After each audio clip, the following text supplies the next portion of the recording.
Welcome to my YouTube channel. Today I am going to discuss types of parabola.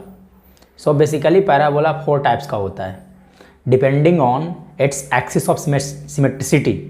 कहने का मतलब ये हो गया कि पैराबोला उसी एक्सिस के वाट सिमेट्रिक होता है जिस वेरिएबल का पावर 1 होता है। पैराबोला जो होगा कभी पॉजिटिव एक्सिस के वाट सिमेट्रिक हो सकता है, तो कभी नेगेटिव एक्सिस का सिमेट्रिक हो सकता है, तो कभी पॉजिटिव बाई एक्सिस का सिमेट्रिक हो सकता है, तो कभी नेगेटिव बाई एक्सिस का सिमेट्रिक हो सकता है। तो इस तरह से देखा जाए तो पैराबोला कितने तरह का होगा? 4 तरह का होगा depending on the axis of the symmetry. Right handed parabola इसको बोलेंगे क्योंकि इसका ओपनिंग जो हम देख रहे हैं वो इसका फोकस जो है वो right side of the origin है, या तो फिर इसका ओपनिंग पैराबोला का जो है वो right side of the origin है, इसलिए इसका नाम क्या दिया गया? Right handed parabola. इस राइट हैंडेड पैराबोला के बारे में अगर कुछ टर्म्स के बारे में देखें तो सबसे पहले हम इसका फोकस देखना चाहते हैं। तो फोकस तो बेसिकली इसका स्टैंडर्ड इक्वेशन जो होता है राइट हैंडेड पैराबोला का वो हम पिछले क्लास में डिराइव किए थे कि for a right handed parabola का अगर हम स्टैंडर्ड इक्वेशन की बात करें, पैराबोला का स्टैंडर्ड इक्वेशन तो राइट हैंडेड पैराबोला का स्टैंडर्ड इक्वेशन क्या लिखते हैं? बाई स्क्वायर इक्वल टू क्या लिखते हैं? 4ax। यहाँ ए वर्ड जो है, ए जो लिखा हुआ है वो distance from the origin to the focus होता है। इसका मतलब कह सकते हैं कि एस का कोऑर्डिनेट होगा a,0। Distance from the origin to the focus is a, so S का कोऑर्डिनेट लिख सकते हैं a,0। तो हम कुछ टर्म्स के बारे में देखने की कोशिश करते हैं। जैसे पहला नंबर फर्स्ट टर्म्स के बारे में बात करें, इसका फोकस। तो इस पैराबोला का फोकस कहाँ पर होगा? फोकस मतलब क्या होता है? Fixed point. फिक्स्ड पॉइंट क्या हो गया? a,0। Now next term vertex.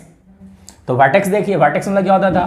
Point of intersection of the axis and the parabola and this point is O. O मतलब क्या हो गया? ओरिजिन हो गया।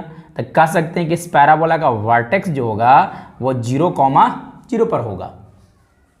Okay, now coming to the next point number 3, axis. Axis मतलब क्या होता है? एक ऐसा लाइन जो फोकस से गुजरे और साथ साथ डायरेक्ट्रिक्स पर परपेंडिकुलर हो। मतलब एक्स डैश जो आप देख रहे हो वो क्या हो गया? Axis of the parabola. तो equation of axis of parabola, तो equation of axis of parabola क्या लिखाएगा? एक्सिस ऑफ पैराबोला मतलब एक्स एक्सिस, और एक्स एक्सिस पर क्या होता है? बाई का वैल्यू 0 होता है, इसलिए कह सकते हैं कि equation of axis of parabola क्या हो गया? Y equal to 0। Coming to the fourth point, अगर हम बात करें equation of tangent at vertex. Equation of tangent at vertex. तो टेंजेंट एट वर्टेक्स मतलब ये पॉइंट जो आप देख रहे हैं, लाइन जो देख रहे हैं बाई डैश, यही इसका क्या हो गया? टेंजेंट हो गया। तो टेंजेंट का इक्वेशन क्या लिखाएगा? तो टेंजेंट मतलब कौन सा? By axis. और बाई एक्सिस का इक्वेशन क्या होता है? x इक्वल टू 0, क्योंकि इस कोऑर्डिनेट इस एक्सिस पर बाई एक्सिस पर x का वैल्यू 0 होता है, इसलिए equation of tangent at vertex क्या लिखा जा सकता है? x equal to 0। Now coming to the fifth point, that is equation of tangent at vertex. Equation of tangent at vertex. तो टेंजेंट एट वर्टेक्स, टेंजेंट मतलब क्या होता है? ये बाई और बाई डैश जो देख रहे हो ये टेंजेंट एट वर्टेक्स होगा, ठीक है। तो equation of tangent at vertex मतलब क्या हो गया? By axis. और बाई एक्सिस का इक्वेशन क्या होता है? x इक्वल टू 0, क्योंकि इस पे x का वैल्यू 0 होता है, इसलिए equation of tangent at vertex क्या हो गया? x equal to 0। Point number 6, point of intersection of the axis and the directrix. तो point of intersection of axis and directrix इस फिगर में कहाँ है? m है। तो ये वाला डिस्टेंस देखिए a होता है, तो सेम है ये भी डिस्टेंस कितना होगा? a, लेकिन ये left side of the origin है, इसलिए m का कोऑर्डिनेट क्या हो गया? -a,0। तो point of intersection of axis, point of intersection of axis of parabola and the directrix is -a,0। Point number 6, point of intersection of the axis of the parabola and the directrix. इस figure में अगर देखा जाए तो point m जो हो गया, यहाँ पर एक्सिस और डायरेक्ट्रिक्स दोनों मीट कर रहा है। ये डिस्टेंस a होता है, तो ये भी डिस्टेंस कितना होगा, ये होगा, लेकिन left side of the origin इसलिए एम का कोऑर्डिनेट क्या लिखा जाएगा, -a,0। 7th point, equation of directrix. तो डायरेक्ट्रिक्स का इक्वेशन क्या हो गया, equation of a line line parallel to x axis is x equal to something, where something means the distance from the origin to the line and here the distance is a, so the equation of directrix will be x equal to -a. 8th point, that is equation of latus rectum. Equation of latus rectum. latus rectum के अंदर क्या होता है, एक ऐसा double ordinate जो focus से गुजरे और एक्सिस पर परपेंडिकुलर हो। डबल ऑर्डिनेट तो ऐसे ही परपेंडिकुलर होता है। तो देखिए लेटस रेक्टम हो गया, ये डिस्टेंस कितना है a, तो जिस तरह से डायरेक्ट्रिक्स का इक्वेशन लिखे इस तरह से इसका भी इक्वेशन लिखा जा सकता है।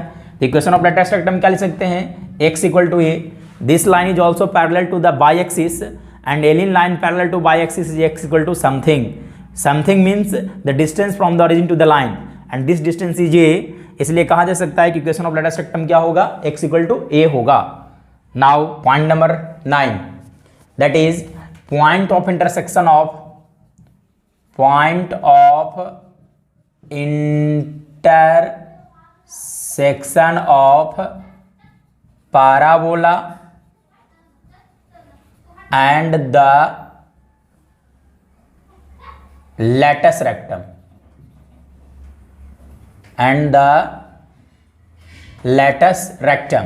नाइन्थ पॉइंट में ये देखने जा रहा हूं कि point of intersection of latus rectum and the parabola कैसे फाइंड आउट करेंगे। तो कोऑर्डिनेट ज्योमेट्री का एक बहुत अच्छा कंसेप्ट है कि कोई भी कर्व जब एक दूसरे को इंटरसेक्ट करता है तो उसका इंटरसेक्शन पॉइंट हम दोनों इक्वेशन को सोल्व करने के बाद फाइंड आउट करते हैं। Whenever two curve intersect each other then the point of intersection is given by solving their equations. That is यहां देखा जाए तो पैराबोला और ये लाइन दोनों एक दूसरे को इंटरसेक्ट कर रहा है, यानी कि x equal to a and y square equal to 4ax, दोनों को हम क्या कर लेंगे, सोल्व कर लेंगे। सो दैट ये हमारा पॉइंट अगर n मान लें, इसको हम अगर n डैश मान लें तो n और n डैश का कोऑर्डिनेट आ सके।